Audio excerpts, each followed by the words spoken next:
Today, October 22, is a very significant day in the history of our beginnings. Welcome to the Adventist History Podcast. This is Season 2, Episode number 23, The Nazis, Part 1.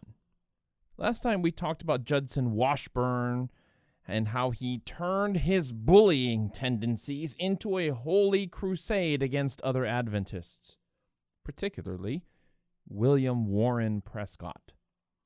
Now, Washburn, of course, was a successful pastor, evangelist, and Bible memorizer. But, he was also a bully. His last bout with Prescott took place in 1940 after Prescott dared to preach and print a sermon on the Trinity. Heresy of heresies. Now we're going to move from one bully to another. If a Seventh-day Adventist knows anything about her church and World War II, she knows it wasn't Adventism's finest hour. Some Adventist leaders in Nazi Germany openly admired Hitler, as we're going to see. Worse, some Adventists even alerted the Gestapo to the location of Jews. For 100 years, Adventists had warned everyone they came across that a beastly power would rise and compel all to worship under penalty of death. They warned that the Civil War in 1861, 1862, 1863, that it might be the end of time and we must stand strong. They warned that the movement toward Sunday laws might be the end, and so we must stand strong. Then World War I might be the end, and so we must stand strong and suffer what we must. All of those experiences were child's play compared to life under the Nazi regime. And if the Nazi regime wasn't the end of time, then it was a full-scale dress rehearsal, okay? And the people who warned the world to be ready for a terrible time of trouble cozied on up to their beast without missing a beat in order to avoid any trouble. Those Adventists weren't stupid.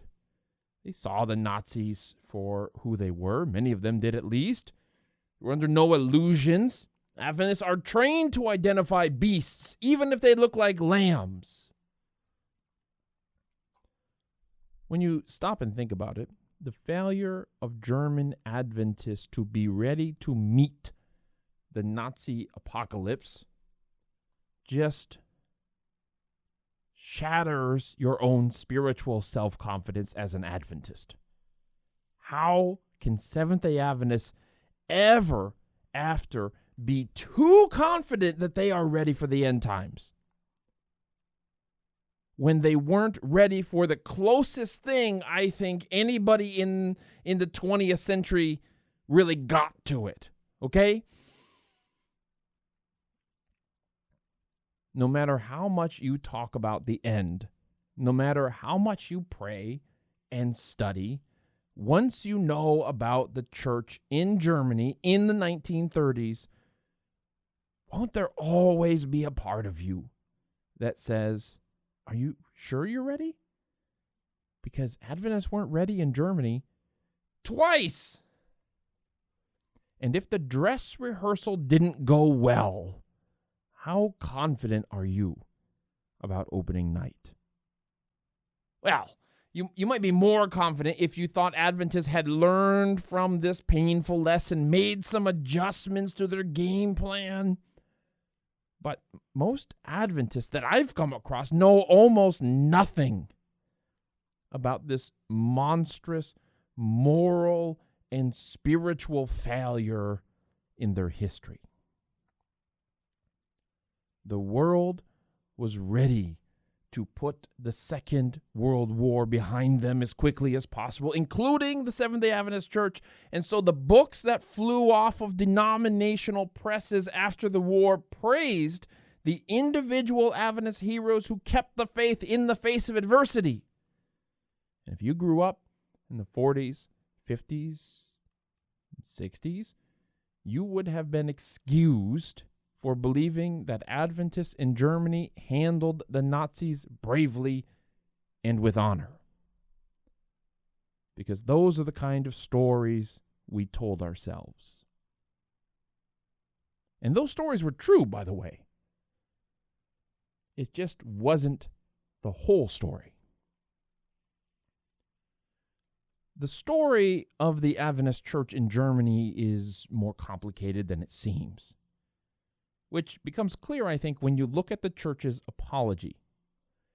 In 2005, church leaders in Germany and Austria took the 60th anniversary of the end of the war in Europe as an opportunity to apologize. They lamented that, quote, "In some of our publications, there were found articles glorifying Adolf Hitler and agreeing with the ideology of anti-Semitism in a way that is unbelievable from today's perspective," end quote. A copy of this apology was sent to Yad Vashem, the Holocaust Museum in Israel. And if you go to Yad Vashem, which I highly recommend if you're ever in Israel, you will find the name Jean Weidner, a Belgian Adventist who set up a humanitarian network which ended up saving 1,000 people from the Nazis, including 800 Jews. 800! And he isn't the only Adventist to be honored at Yad Vashem as considered righteous among the nations. In Hungary, an Adventist pastor saved 15 Jews. In Italy, an Adventist family hid a Jew. In Latvia, 2 sisters were part of a whole community of Adventists that hid Jews, okay? There are dozens and dozens of stories of Adventists doing heroic things, especially by saving Jewish lives during the reign of Hitler. So Yad Vashem memorialized their names and planted trees in their honor. Righteous among the nations. But Yad Vashem also has this apology from Adventist church leaders for having supported Hitler. Can you imagine working at Yad Vashem and holding that apology in your hand and reading it and then seeing those trees celebrating Adventist heroes? Wouldn't you be wondering, what exactly is going on with these Adventists? What happened in Germany? What kind of church has members who save Jews and also who cozy up to the Nazis? And that's what this episode and the next few episodes are all about. Now, this isn't the story of a small group of Adventists in one country, okay? You need to understand that 10% of all Seventh-day Adventists around the world were in Germany. And those believers found themselves both terrified by the Nazis and attracted by the Nazi cause. Politically, German Adventists shared the conviction with many of their countrymen that the post-war Weimar Republic was a miserable failure. Many Germans felt they had been stabbed in the back at the end of the First World War, betrayed by their leaders while the army still stood strong in the field. That the people felt this way is partially because their military leaders had been lying to them for years about how the war was going. The war was in somebody else's country, and Germans were used to reading about their daily victories. And then suddenly it's all over. The armies are retreating, coming home in defeat, and the chancellor is greeting the returning troops with praise, saying things like, "No enemy has vanquished you." And that got people talking. I mean, if no one defeated our troops, why are they returning home in defeat? They looked for another cause, and they settled on that one. We have been stabbed in the back. Somebody betrayed us. Our political leaders, yes, the Jews, who control everything from behind the scenes, and they betrayed us. And they also blamed the Allies for imposing what felt like humiliation under the terms of the Treaty of Versailles. German Adventists felt that humiliation and that anger that fueled the rise of the Nazis, like many other people. Adventists were also attracted to Adolf Hitler personally because they had a sincere appreciation for the Führerprinzip, or the leader principle that was being talked about in post-war Germany. The leader principle simply meant that leaders should have the freedom of absolute control over those areas, over those people that they were responsible for. So if you're a factory owner, you should have absolute control over your employees, okay? No labor unions. The leader, the boss, he needs to be free to make whatever decisions he thinks is best. If you're a church administrator, the leader principle meant that you should have absolute control over the pastors and members in your territory. If you're the leader of a nation, like Adolf Hitler, well, you get the idea, don't you? It wasn't just that Hitler was claiming absolute power for himself. He was claiming a principle of power, a principle of leadership, that every leader had absolute power over their sphere of influence. And that sounded pretty good if you were somebody with some authority in the church, in the government, in the army, in business. And after the soulless and wandering mess that was the Weimar Republic, this made a lot of sense to most Germans, not just Adventists. No more rule by committees and councils and congresses. We need leaders with the freedom to lead us out of this mess. One German Adventist was on board. In an article titled, "There is a Great Shortage of True Führers Today," he wrote in 1932, shortly before Hitler took power, quote, "A people, a church, a city, or a land which has no good Führer is destined for perdition. Moreover, the Adventist Church needs good Führers," end quote. It's hard not to see a biblical parallel here. The Weimar Republic was like the time of the judges where everyone did what they thought was right. But that gets old, doesn't it? People want order. They want stability. And so the people ask God for a king. They asked God for a king, even though God had warned them that when you give someone that much power over you, they will use it to exploit you and enrich themselves at your expense. Okay, but here's my question for you, dear listener. Would you want to live in the time of the judges? Would you want to live in the Weimar Republic where your country was supposed to pay 100,000 tons of gold to foreign governments as reparations while you struggle to feed your own children? Where your husband is unemployed, and radical groups of communists and anarchists roam the streets while the government can and does virtually nothing about it? Oh, in hindsight, it's easy to see how this desire for strong leadership, this desire for a political messiah, blew up in Germany's face. We see that now, but it's also easy to see why so many Germans wanted such a leader. Could we consider Ludwig Conradi a German Adventist Führer before his time? He was a strong leader who shepherded the small Adventist flock through some of the most difficult years in German history, and then he was fired by foreigners back in Washington and he left the church. Is that how some German Adventists would have interpreted the Conradi affair? Was Conradi proof that the church needed Führers? I wish I could go back and remind those Adventists of the story of George Ida Butler, that iron-gripped president of the Seventh-day Adventist Church. We talked about him what seems like years ago, because it was years ago, and how he believed that the church should be run like a disciplined army. And I would remind those Adventists in Nazi Germany about what Ellen White said about this kind of leadership. Quote, "The Church of Christ is in constant peril. Satan is seeking to destroy the people of God, and one man's mind, one man's judgment is not sufficient to be trusted." End quote. What's most alarming about Adventist leaders admiring this Führer principle is that they wanted to model their own authority after it. Every leader is the king of their own kingdom. The Adventist church needs good Führers, that Adventist had said. And it makes you wonder, who is influencing whom here at this point in history? When you step back, of course, you realize how much of a bubble German Adventists lived in. Adventist papers from around the world delighted in taking rhetorical shots at the Nazis. One article out of India smirked that, quote, "Germany seems to be a good place to stay away from," end quote. In some ways, the Adventists outside Germany understood what was going on more clearly than those in Germany. They saw that Hitler meant to lead Germany to war, even while German Adventists insisted that Hitler only wanted peace, that he was misunderstood, that the foreign press was deliberately slandering Germany with this, dare I say, fake news. But there were other ways in which those outside of Germany just had no clue what they were talking about. They didn't live through the incompetent Weimar Republic.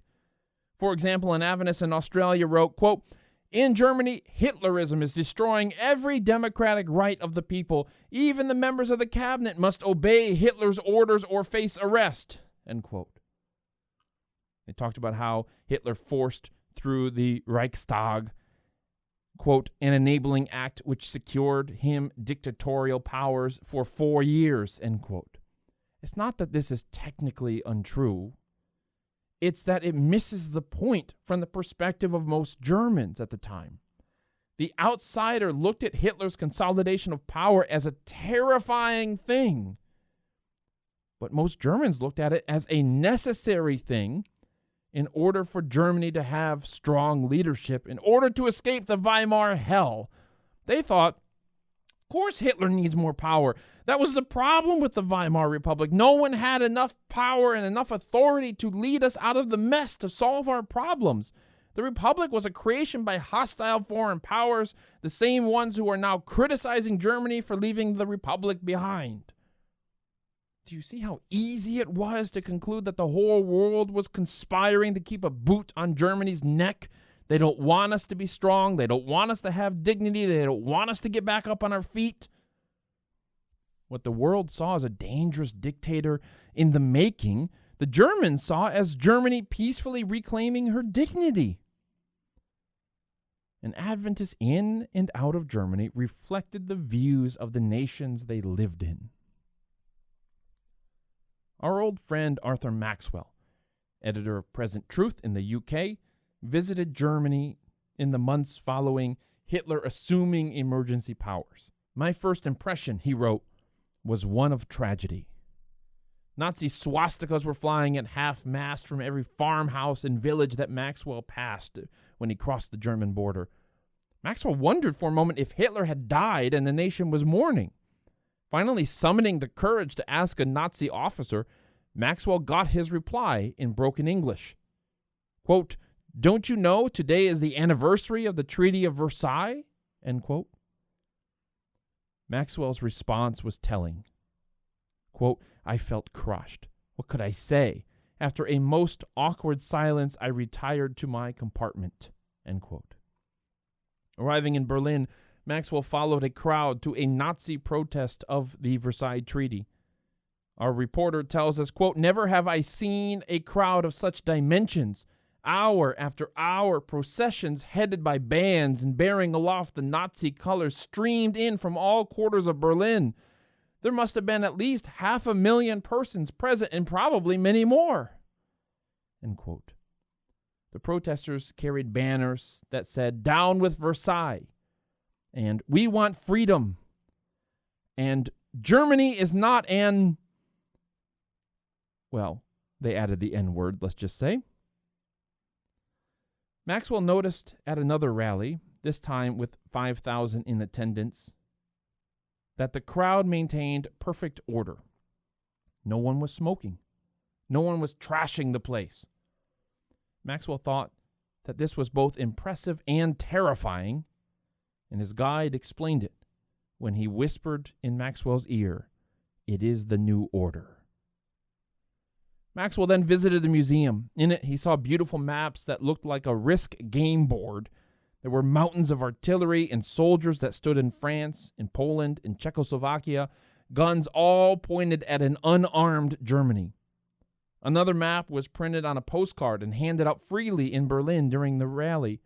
This one showed the range of enemy aircraft from their bases in France, in Czechoslovakia, in Poland. And nearly every square inch of Germany could be bombed. There was nowhere these planes could not reach. Of course, there were no tanks, soldiers, or planes in Germany on any of these maps. Germany was helpless. And that struck Maxwell because outside of Germany, all of the talk was about how Germany was rearming. But Maxwell realized the Germans see their rearming as necessary in order to protect themselves because they are surrounded by enemies. Interviewing a bank manager, Maxwell admitted that he was almost convinced by the Nazi narrative. And in the end of his visit, he threw up his hands and said, like Pilate, "What is truth?" This atmosphere of confusion about the nature of this new Germany was the point. Maxwell attended a Nazi meeting about the unification of the churches. To an Adventist, that certainly sounded ominous, but no one there could offer any details about what unification of the churches meant. A Nazi leader gave a speech on the importance of the Bible that, in Maxwell's opinion, could have been preached by any evangelical minister. Quote, "The churches have not recognized God's great hour," end quote, is what the Nazi said. Maxwell approved, but then the Nazi also said that Hitler was a savior sent from God who had arrived 1 minute before midnight. Maxwell disapproved. But what did it all mean? Maxwell went to the Nazi Party offices and asked point blank what exactly Hitler's goals were, and he was told Hitler wants to fight corruption, help the poor, unify Germany, things like that. And that sounded fine to Maxwell. But he also knew that Jews were being harassed and violence was a standard part of Nazi rhetoric. It sounds like a good program, Maxwell concluded, if he carries it through without setting the world ablaze. Hitler's genius was in mastering and maintaining polarization. A random Adventist in America might have answered with perfect conviction that Hitler was a monster and he would plunge the world into war, and a random Adventist in Germany would have told you with just as much conviction that Hitler wanted peace and it was the Western nations who were conspiring to keep Germany down. You could easily find evidence to support either belief. Arthur Maxwell spent time on the ground in Germany, interviewing party officials and regular Germans on the street, and even he came away more confused about what was going on in Germany. Hitler came across as blunt, decisive, and definite. He had convictions. No one doubted that he had convictions. He didn't say things like, "I don't know," or "I hope it works out." No, he had definite, well-defined beliefs, but when you sat down to think about those beliefs, what exactly were they? I mean, he called the Jews a disease, but also insisted that he would never wanted to hurt any Jews. He had this way of being extremely clear, but also extremely vague at the same time, uttering contradictions that you just didn't know what to do with. You didn't know how to reconcile them. This atmosphere of confusion in Germany was intentional. Hitler had written in Mein Kampf that the political Führer should leave religion alone. The Nazis' 25-point program seemed to agree, declaring that, quote, "We demand freedom of religion for all religious denominations so long as they do not endanger its existence or oppose the moral sense of the Germanic race," end quote. Okay, but what does that mean? The party declared that they would not favor any one denomination, surely good news to Adventists, except that the party also said they advocate something they called positive Christianity. What is positive Christianity? You can imagine that the party was being intentionally contradictory here. It leaves religious groups in anxiety over where exactly they stand with the state. Is our church a part of this positive Christianity? How would you know? You can imagine the confusion. It allows the party to decide exactly what they mean by their law on a case-by-case basis. A system of vaguely worded laws, by the way, is not the rule of law. And when the Nazis first took power, the Adventist Church was banned without warning. 2 weeks later, the ban was lifted. No explanation given. We see this again in 1935 when the Nazis announced the closure of every Adventist church in Prussia just out of the blue. No reason given. The denomination scrambles. They brought in William Spicer over to sort it out. He goes to Berlin, couldn't get a straight answer from anyone. Adventists start expecting the worst, that all their property is going to be confiscated, their offices are going to get raided by the Gestapo. But then, a few days later, the order to close all of the churches in Prussia just disappeared, like it never happened. Gave church leaders a heart attack. And then it's just over, just like that. No reason given.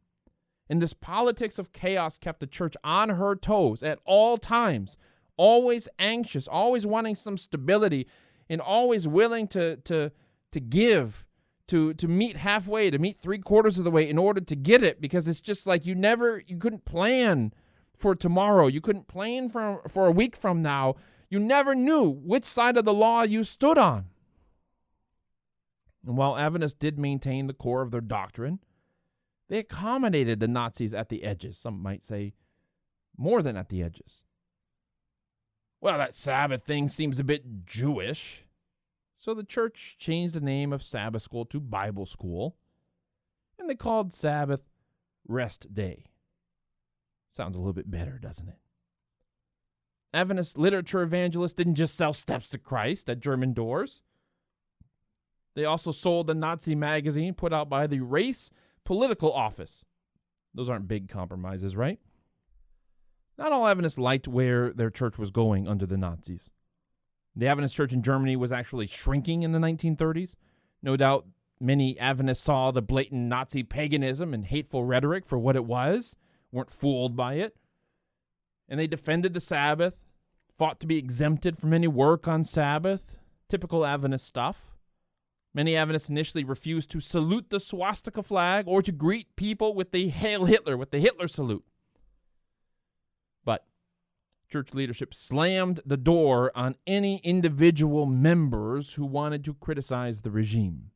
This was a new reality, and if one church member made a joke about Hitler's hair to the wrong person, and you never knew who the wrong person was, did you? Then the whole church could face persecution.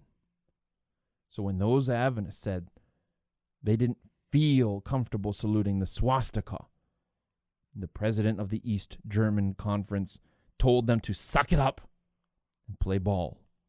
And when an Adventist magazine printed an article saying that Christians had a duty to resist the state if the state started meddling in church affairs, the church promptly shut that magazine down permanently.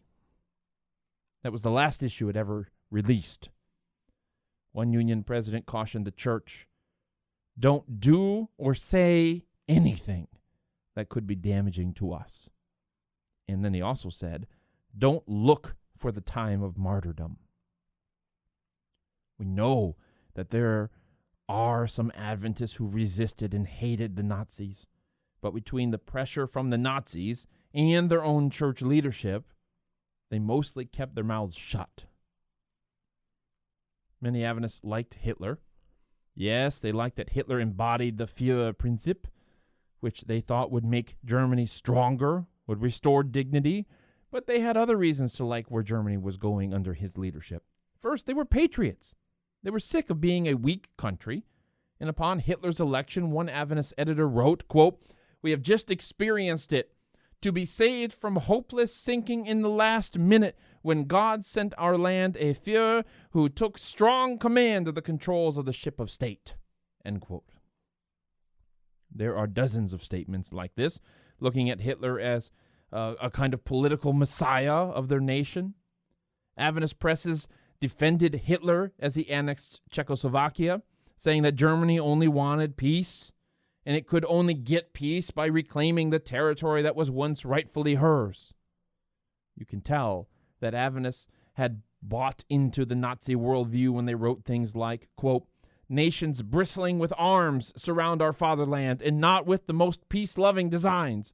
Even though Germany is disarmed, they do not want to believe its peaceful intentions. I call on every Adventist who loves his people to support the peaceful intentions of the Reich government on 12 November, end quote. That was a call to vote for the Nazis, for a referendum that would give Hitler more power, and that letter was to be read in all the churches. Second, Adventists shared some values with Hitler. One Adventist wrote, quote, "As an anti-alcoholic, non-smoker, and a vegetarian, he is closer to our own view of health reform than anybody else," end quote. Come on. Everyone else in the old world smoked and drank. We finally have a leader who is exerting a good influence here. Shouldn't we champion that person? Shouldn't we support them? The shared values were also ideological. Adventists the world over had been fighting the ideological war against modernism and communism and atheism and all those isms. Adventists and Nazis saw those things as common enemies. Of course, Adventists outside of Germany were also against communism and modernism and atheism, but they tended to add Nazism to that list as well. This young Nazi movement, with its emphasis on traditional family values and organic food, and its abhorrence of cultural corruption, well, that sounds pretty good. That sounds like what we wish we had in America. They also saw Hitler as a Christian, or if not, then at least an ally of Christianity, a Cyrus of Persia. Even into 1940, Adventists were celebrating, quote, "the unshakable faith of Adolf Hitler," end quote. Conference president said that, quote, "the Christian rejoices that his country is in the hands of a man who has received his office from the hands of God," end quote. When Hitler assumed emergency powers, an Adventist youth magazine crooned that, quote, "a fresh, enlivening, and renewing Reformation spirit is blowing through our German lands. The Word of God and Christianity shall be restored to a place of honor," end quote. And of course, some of those values shared concerned eugenics and the need to purify the German race of polluted genes. And we all know what they meant by that. Finally, Adventists liked Hitler because of their obsession with the Roman Catholic Church. Hitler saw the Catholic Church not on theological grounds, but as a political rival. And so he was an ally to Adventists, right? This is how Adventists look at it. We have a common enemy here. And if you know about Adventists or have been listening to this podcast for long enough, you know that Adventists believe the Roman Catholic Church is the sea beast of Revelation 13. Adventists expected Catholics to push a Sunday law that will compel the whole world to shun the Sabbath and persecute Adventists around the world. German Adventists were so fixated on Catholic plots and conspiracies, I don't know what else to call them, that they couldn't see the Nazis for what they were. Beastly in every conceivable way. It would be hilarious if it wasn't so tragic. Adventists preached about a political power that would compel the world to worship a false god, and that if you didn't worship the way they wanted you to worship, then this power would tell you that you cannot buy or sell and may even kill you. Adventists preached this, and then thanked God the Nazis were in power to prevent the Catholics from becoming this beast. As Jewish shops were being burned and families kidnapped, the Adventist Religious Liberty magazine, Church and State, kept publishing articles against Sunday laws. In other magazines, often half of the articles were against Catholics. This ended up being a huge embarrassment later on because 3 years after the war, 1948, the United States Army had to ask the Adventist Church to kick former Nazis out of its church leadership, which every other church had long since done with pleasure. Major Thompson, of the American military government in Germany, told the General Conference of Seventh-day Adventists that their church was, quote, "one of the very few in Berlin which has not cleaned house politically to date. Most denominations finished this task long enough ago to have forgotten about it," end quote. Major Thompson then, twisting the knife, then told the Adventists to be more like the Catholics, who didn't have to kick many Nazis out of their churches because Nazis weren't welcome to begin with. Ouch. Back in 1929, Adventists criticized the waning Weimar Republic for tolerating Catholic politicians. They wrote, quote, "The priest, today party chairman, tomorrow chancellor of Germany. This is the outcome of 10 years of German Republic. Germany may become a province of the Papal States," end quote. An Adventist magazine even reprinted this gem from a non-Adventist writer. Quote, "For the sad situation of Germany since November 1918, we can thank the Jews and Jesuits. The Jesuits are no less dangerous enemies than the Jews," end quote. Is it possible, I'm just asking this question, is it possible that decades of believing Jesuit conspiracies helped Adventists embrace Jewish conspiracies being peddled by the Nazis? I mean, if you already believe Jesuits are pulling the strings behind every world event, is it so hard to believe that the Jews might be there alongside them doing the same? Curiously, Adventists outside of Germany opposed the Nazis for the same reason. Conservative B.G. Wilkinson, we've come across him before, wrote that, quote, "Fascism is Catholicism, absolutely Catholic," end quote. That, of course, I think would have been news to the Vatican. And so Nazi flags and salutes began to be part of the Sabbath worship experience for Adventists in Germany. Church leaders told pastors to promote loyalty to the government at every church they visited, and the General Conference decided not to print any more books that were critical of the Nazis. The Adventist Church was determined to survive. But survive at what cost?